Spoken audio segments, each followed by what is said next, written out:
दोस्तों आज की वीडियो में आपको बताने वाला हूँ महत्वपूर्ण आर्टिकल्स के बारे में। जितने भी पॉलिटी के अंदर इंपॉर्टेंट अनुच्छेद बनते हैं, जितने भी इंपॉर्टेंट आर्टिकल्स हैं, सभी के बारे में आज की वीडियो में बात करने वाले हैं। तो बिना टाइम वेस्ट किए वीडियो को स्टार्ट करते हैं। चैनल पर नहीं तो सब्सक्राइब कर लीजिए। चलिए वीडियो स्टार्ट करते हैं। भाग एक में जो दोस्तों आर्टिकल्स आते हैं उनमें भाग एक में आते हैं आपके आर्टिकल 1 से लेकर 4 तक। आर्टिकल 1 से 4 तक जो है वो भाग एक के अंतर्गत आते हैं। ठीक है, इसी में जो इंपॉर्टेंट आर्टिकल है उनकी ही सिर्फ मैं बात करूंगा। जो इंपॉर्टेंट आर्टिकल है, जो फालतू का आर्टिकल है, उनके बारे में हम बात नहीं करेंगे। जो बार बार एग्जाम्स में पूछे जाते हैं उनके बारे में बात करेंगे। जैसे अनुच्छेद 1 क्या है? अनुच्छेद 1 है संघ का नाम और क्षेत्र से संबंधित है। अनुच्छेद 3 है नए राज्यों का गठन तथा विद्यमान राज्यों के क्षेत्रों में सीमाओं व नाम में परिवर्तन से संबंधित है।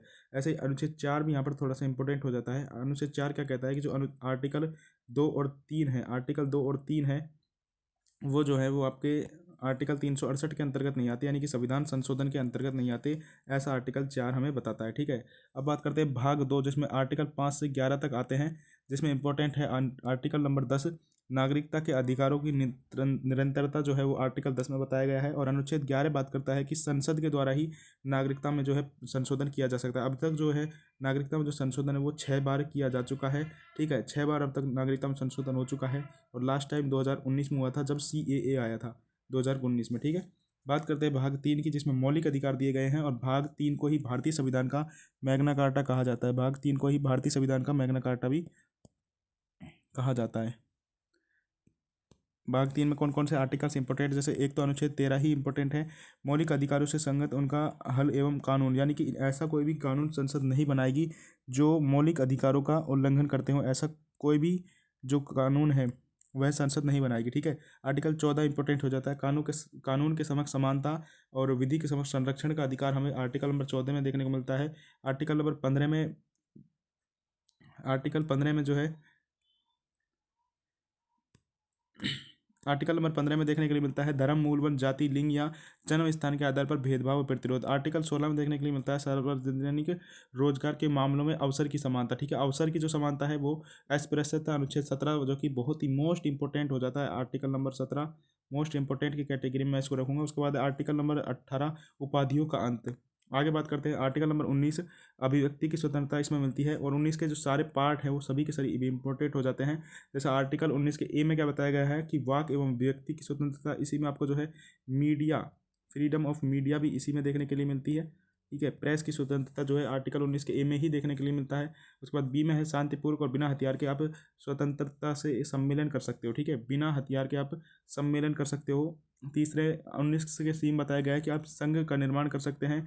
19 के डी में बताया गया है कि आप राज्य क्षेत्र में कहीं पर भी भ्रमण कर सकते हैं। और 19 के ई में बताया गया है कि आप किसी भी भाग में निवास कर सकते हैं। निवास की जो स्वतंत्रता है वो आपको इसमें दी जाती है। ठीक है, उसके बाद 19 का जो जी है, एफ जो है, 19 का जो एफ है उसको ख़त्म कर दिया गया है। 44वें संविधान संशोधन 1978 के द्वारा एफ को समाप्त कर दिया गया है। ठीक है, एफ को समाप्त कर दिया गया है। उसके बाद आप देख सकते हो आर्टिकल नंबर 21 इंपॉर्टेंट हो जाता है जीवन एवं व्यक्तिगत स्वतंत्रता व जीवन जीने का जो अधिकार है आर्टिकल 21 में, ये 21 में है प्रारंभिक शिक्षा का अधिकार। और ये आर्टिकल बहुत ही ज़्यादा इंपॉर्टेंट हो जाता है। उसके बाद बात करते हैं आर्टिकल नंबर 23 की। 23 में मानव तस्करी और बलात् श्रम से प्रतिषेध के बारे में बात की गई है।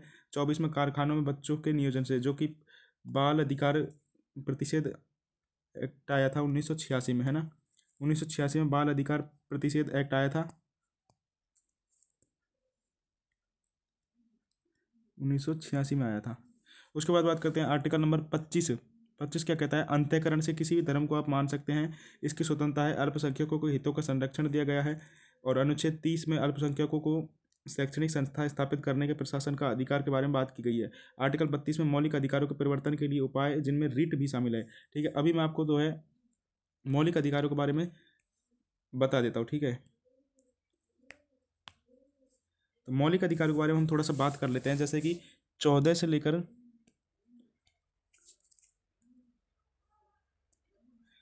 आर्टिकल नंबर 14 से लेकर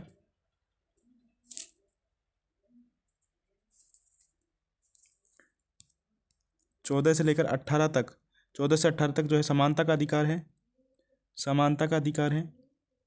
और 19 से लेकर 22 तक, 19 से 22 तक स्वतंत्रता का अधिकार है, स्वतंत्रता का अधिकार है। 23 और 24 में शोषण के विरुद्ध अधिकार है। 23 और 24 में जो है शोषण के विरुद्ध अधिकार है।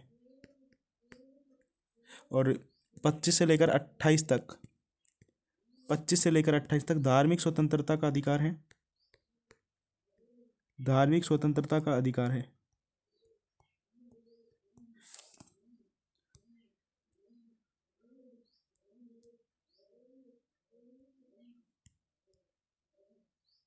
ये 25 से 28 तक है। उसके बाद अब जो है 29 और 30 में, 29-30 में शैक्षिक संस्कृति का अधिकार है। 29 और 30 में शैक्षिक संस्कृति का अधिकार है।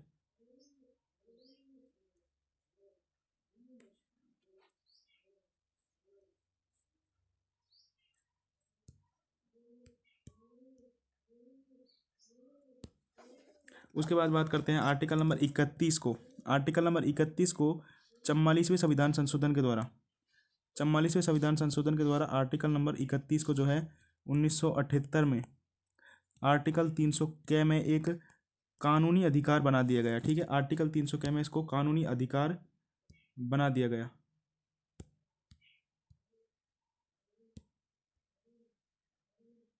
आर्टिकल नंबर 31 की मैं बात कर रहा हूँ। उसके बाद बात करते हैं आर्टिकल नंबर 32 इंपॉर्टेंट हो जाता है। आर्टिकल नंबर 32 इंपॉर्टेंट हो जाता है। इसको B.R. अम्बेडकर ने संविधान की आत्मा एवं हृदय कहा है। इसी के द्वारा जो सुप्रीम कोर्ट है, वो 5 रिट जारी करता है, 5 प्रकार की रिट जारी करता है। और जो हाई कोर्ट है, हाई कोर्ट, वो आर्टिकल नंबर 226 के द्वारा 5 रिट जारी करता है। ठीक है, जो भी मौलिक अधिकारों का उल्लंघन करता है तो उससे संबंधित ये रिट जारी होती है। अब चलते हैं दोस्तों आगे के जो भी आर्टिकल्स हैं उनकी तरफ।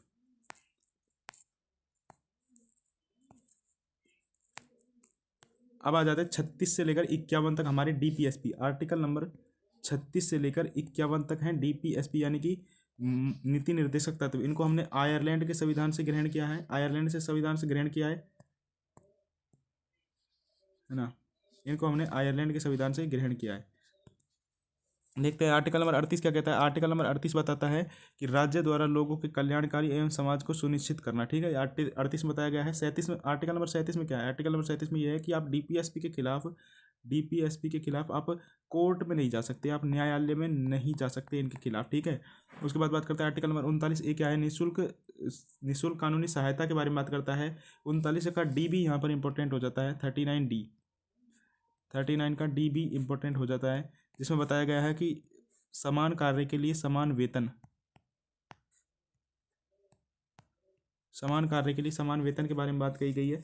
आर्टिकल नंबर 40 में ग्राम पंचायतों का गठन के बारे में बात कही गई है। 44 में है समान नागरिक संहिता, जो कि अभी हाल ही में, सबसे पहले तो गोवा में लगाया था, लेकिन अभी हाल ही में उत्तराखंड में इसको लागू कर दिया गया है, UCC को। 45 में 6 वर्ष से कम के आयु के बच्चों के लिए प्रारंभिक बाल्यावस्था की देखभाल शिक्षा के प्रावधान के बारे में बात की है। 46 में अनुसूचित जाति व जनजातियों के बारे में बात करी गई है। 50 में नगर पालिका व न्यायपालिका को पृथक करने की बात कही गई है। और 51 में बताया गया है अंतर्राष्ट्रीय शांति के बारे में 51 में बात की गई है। ठीक है, आर्टिकल नंबर 51A, जिसमें मौलिक कर्तव्यों के बारे में बात की गई है। ठीक है, 51A में जो है 11 मौलिक कर्तव्यों के बारे में बात की गई है, लेकिन मूल संविधान में जो है ये 10 ही थे। ठीक है, 10 ही थे मूल संविधान में, लेकिन एक 86वें संविधान संशोधन के द्वारा, 86वें संविधान संशोधन 2002 के द्वारा 11वां मौलिक अधिकार जोड़ा गया था। आगे चलते हैं भाग 5, जिसमें सरकार आ जाती है, केंद्र सरकार या भारत सरकार जिसको हम बोल सकते हैं। ठीक है, भाग 5 में सरकार आती है। आर्टिकल नंबर 72 की बात करते हैं, जिसमें राष्ट्रपति की क्षमादान शक्ति की बात कही गई है। राष्ट्रपति के लिए जो आर्टिकल्स हैं, राष्ट्रपति के बारे में मैं आपको बता देता हूँ। राष्ट्रपति के कुछ आर्टिकल्स हैं, तो राष्ट्रपति के बारे में बात कर लेते हैं। जैसे राष्ट्रपति से 52 में राष्ट्रपति का पद बताया गया है। राष्ट्रपति का पद जो है वो आर्टिकल नंबर 52 में बताया गया है। 53 में बताया गया है कि राष्ट्रपति जो है वो कार्यपालिका की जितनी भी शक्तियां हैं सभी की सभी राष्ट्रपति में निहित होंगी। 54 में बताया गया है राष्ट्रपति के निर्वाचन की प्रक्रिया। और 55 में राष्ट्रपति का कार्यकाल बताया गया है। 55 में राष्ट्रपति का कोटा बताया गया है। और 56 में राष्ट्रपति का कार्यकाल बताया गया है। 56 में राष्ट्रपति का कार्यकाल बताया गया है।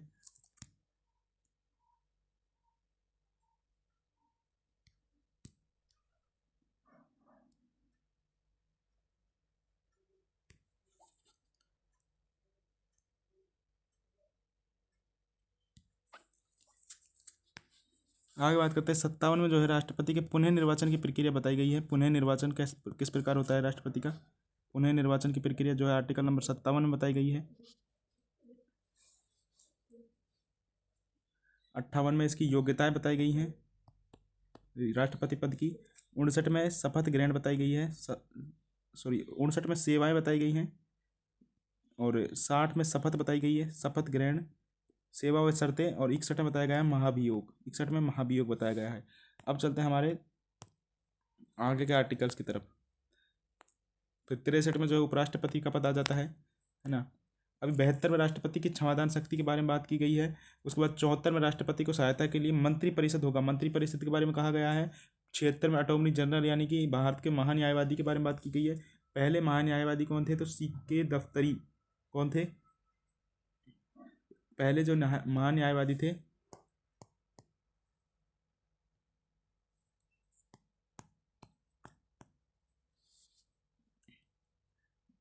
वो सीके दफ्तरी थे। और दूसरे महान्यायवादी सीके दफ्तरी थे। पहले वर्तमान में जो वो है वो आर वेंकटरमणी है। उसके बाद बात करते हैं 78 में क्या है। आर्टिकल 78 में बताया गया राष्ट्रपति को सूचना देने से लिए प्रधानमंत्री के जो कर्तव्य हैं, प्रधानमंत्री जो कार्य हैं उनके बारे में बात कही गई है।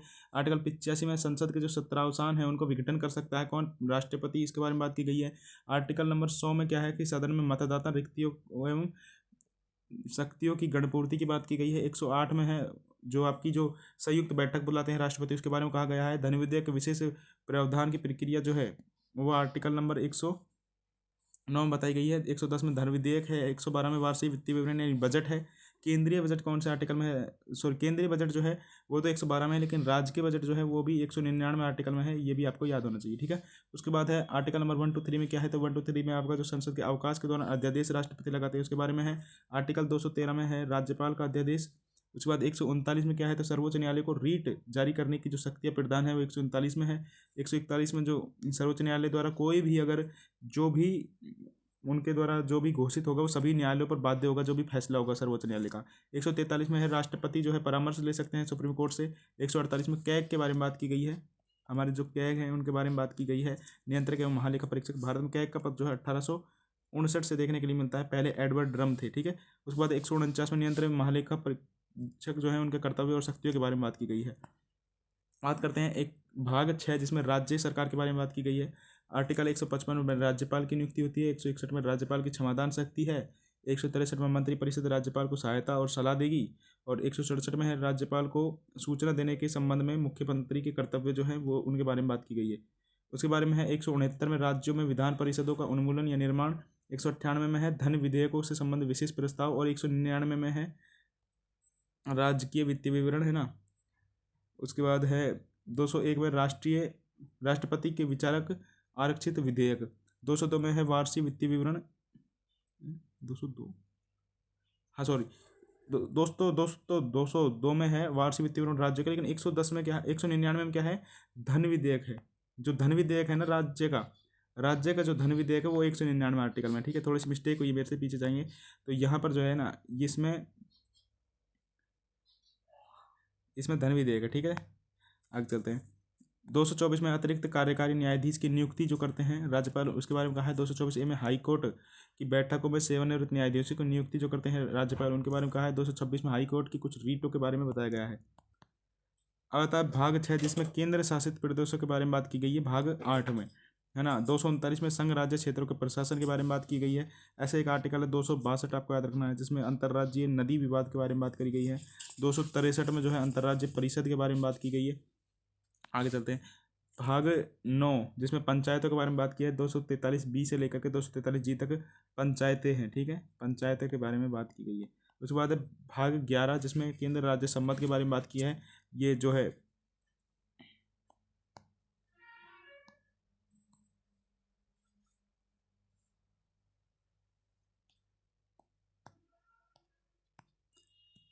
ये जो आर्टिकल है 249 में राष्ट्रहित में राज्य सूची के विषय के बारे में कानून बनाने के संसद के पास जो शक्तियाँ उनके बारे में बताता है। 257 जो है कुछ मामलों में राज्य पर संघ का नियंत्रण होगा, इसके बारे में बात करता है। 262 अंतर्राज्यीय नदी घाटियों जल विवाद से संबंधित जो मैं आपको पहले ही बता चुका। इसी प्रकार 263 है अंतर्राज्यीय परिषद से संबंधित। उसके बाद बात करते हैं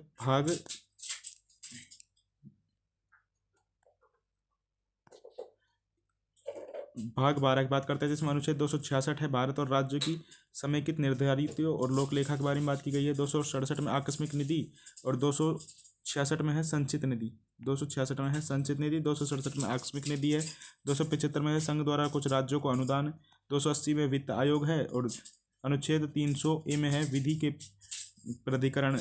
यानी कि इसमें जो है कैट, हाँ, प्राधिकरण बिना किसी व्यक्ति की संपत्ति से वंचित नहीं किया जाएगा। जो आर्टिकल 31 था आपका मौलिक अधिकार हुआ करता था, उसको यहाँ पर 300 में कर दिया गया है। ठीक है, वित्त संपत्ति अधिकार उसको बना दिया गया है। इसी प्रकार आपको याद रखना है 279 आर्टिकल, जिसमें जीएसटी के बारे में बात की गई है। 279 में है जीएसटी। ठीक है, आगे बात करते हैं भाग 14 की, संघ और राज्यों के अधीन सेवाएं। जो यूपीएससी और एसपीएससी होती हैं, 312 में अखिल भारतीय सेवाएं के बारे में बात किया है। इनका जो है सरदार पटेल को भारत में इनका जनक माना जाता है। और 315 में है यूपीएससी। उसके बाद है चुनाव आयोग भाग 15 में, और 324 में चुनाव आयोग के बारे में बात की गई है। ऐसे 329 आर्टिकल भी इससे संबंधित है कि चुनावी मामलों में जो सुप्रीम कोर्ट है, किस कोई भी कोर्ट है, उसका कोई हस्तक्षेप नहीं होगा। आर्टिकल 329 बताता है। उसके बाद बात करते हैं भाग 17 की, कुछ वर्गों से संबंधित विशेष प्रावधान इसमें बताए गए हैं। जैसे कि 335 जो आर्टिकल है, इसमें सेवाओं और पदों पर अनुसूचित जाति व अनुसूचित जनजातियों के दावे हैं, है ना। जैसे आरक्षण की बात करते हैं, 338 में राष्ट्रीय जो एससी आयोग है उसके बारे में बताया गया है। 338 में एसटी आयोग है। 340 में पिछड़ा वर्ग आयोग है। उसी प्रकार बात करते हैं अगले भाग की, जो कि है भाग 17। भाग 17 में आर्टिकल 343 संघ राज्य की जो परिभाषा है, संघ राज्य यानी कि 343 से लेकर 351 तक जो आर्टिकल है, 343 से लेकर 351 तक, वो भाषा से संबंधित है। 343 में बताया गया है कि भारत की जो राजकीय भाषा है वो देवनागरी लिपि में लिखी गई हिंदी होगी। और 344 में बताया गया है राजभाषा आयोग को। और 351 में बताया गया है कि जो संसद है वो हिंदी का प्रचार प्रसार और उत्थान करने का प्रयास करेगा। भाग 18 में बताया गया है आपातकालीन सेवाएं, जैसे 352, 56 और 60। 360 में वित्तीय आपातकाल है। 352 में राष्ट्रीय आपातकाल है। और 356 में राष्ट्रपति शासन है ना। भारत में अब तक राष्ट्रीय आपातकाल कितनी बार लग चुका है? तो 3 बार लग चुका है। पहली बार कब लगा था? 25 जून 1975 को इंदिरा गांधी ने लगाया था। 25 जून 1975 को। आगे चलते हैं भाग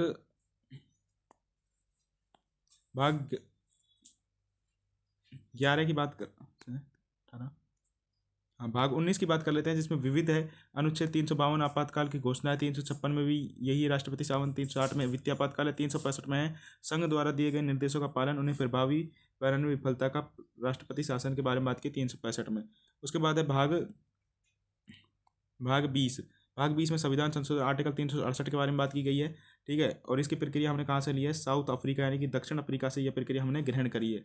उसके बाद बात करते हैं भाग 21 की, जिसमें बताया गया है विशेष संक्रमणकालीन और अस्थायी प्रावधान। अनुच्छेद 370 जिसमें जम्मू कश्मीर का विशेष प्रावधान है। 371A जिसमें नागालैंड है ना। और 371J में कर्नाटक हैदराबाद है। 371 आर्टिकल को मैं आपको समझा देता हूँ। 371 आर्टिकल से जो है बहुत ज़्यादा हमको क्वेश्चन देखने के लिए मिलता है। तो 371 जो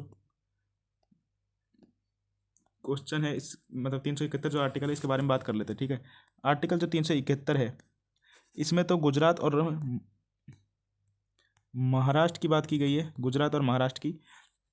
लेकिन 371 का A, B, C, D, E, F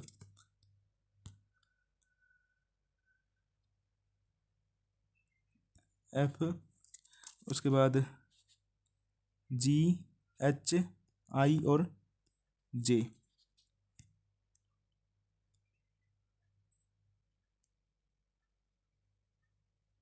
ये सभी का आर्टिकल जो है वो इम्पोर्टेंट हो जाते हैं आपके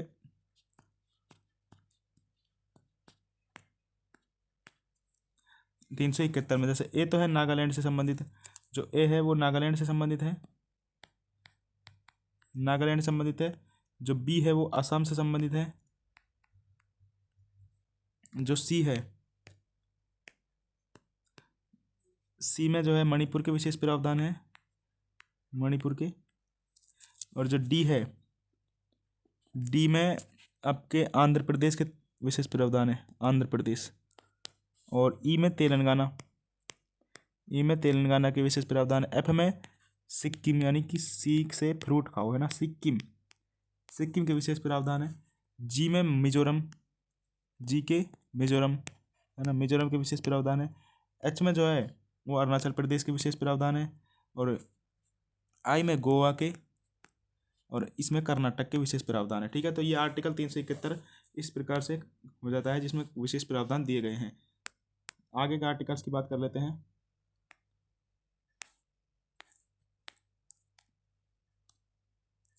आगे का आर्टिकल है भाग 22, अंतिम भाग है संविधान का।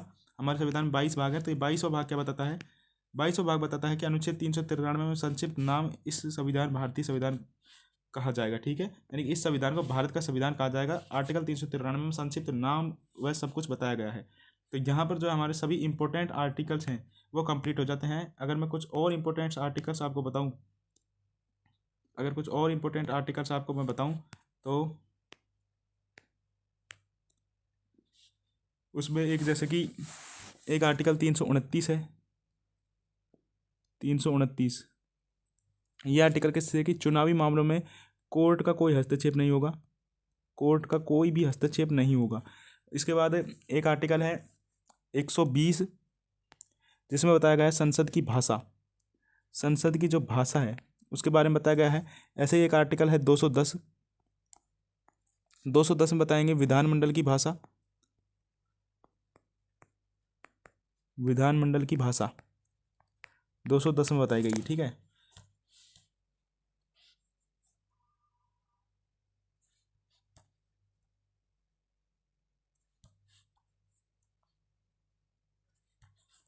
उसके बाद और इम्पोर्टेंट आर्टिकल आपको बता देता हूँ। एक आर्टिकल है 329, एक आर्टिकल है 323A, आर्टिकल 323A। पहले तो 323 को ही समझिए, 323 मैंने आपको नहीं बताया है। आर्टिकल 323 में क्या है? 323 में है यूपीएससी व एसपीएससी जो है, यूपीएससी और एसपीएससी जो होते हैं वो जो अपनी रिपोर्ट देते हैं, अपनी जो रिपोर्ट देते हैं वो इसी आर्टिकल के द्वारा देते हैं, 323 के द्वारा। ठीक है, आर्टिकल 323 के द्वारा ही अपनी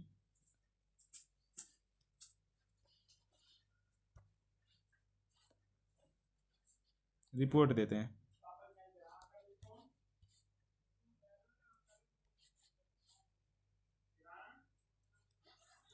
उसके बाद अब बात करते हैं 323A की। आर्टिकल 323A क्या है? इसमें है कैट, यानी कि CAT, कैट। इसको 42वें संविधान संशोधन के द्वारा जोड़ा गया था। और कैट यानी कि भारत केंद्रीय प्राधिकरण अधिकारी जो होता है, जिसकी नियुक्ति CGI करते हैं, कैट राष्ट्रपति की सिफारिश से। तो ये जो है ये 323A में बताया गया है। ठीक है, तो यही कुछ इंपॉर्टेंट आर्टिकल्स हैं जो कि बार बार एग्जाम्स में पूछे जाते हैं। आप इनको पढ़कर जरूर जाएं। इनसे 1 से 2 क्वेश्चंस आपके किसी भी वनडे एग्जाम में 100% पूछे जाते हैं। चैनल पर नए हो तो सब्सक्राइब कर लीजिए। ठीक है, और आगे आपको किस टॉपिक पर वीडियो चाहिए ज़रूर बताना। मैं मिलता हूं आपसे नेक्स्ट वीडियो में। जय हिंद।